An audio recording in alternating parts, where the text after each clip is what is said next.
Auzu billahi minash shaitanir rajim. Bismillahir rahmanir rahim. Good morning and assalamu alaikum.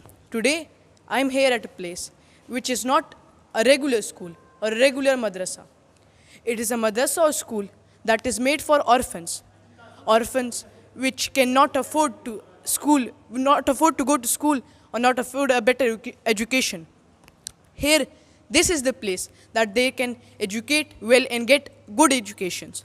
But the hitch is that we don't have the facilities.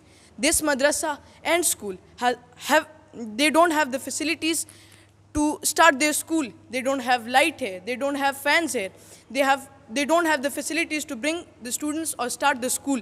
Let me show you the rooms and you will see yourself. Here, there are 7 classes or 6.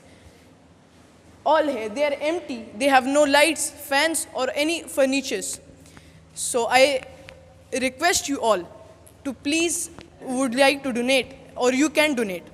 Please help us to build this madrasa and school for the orphans right here. This village has no schools in this area. We have no schools in this area.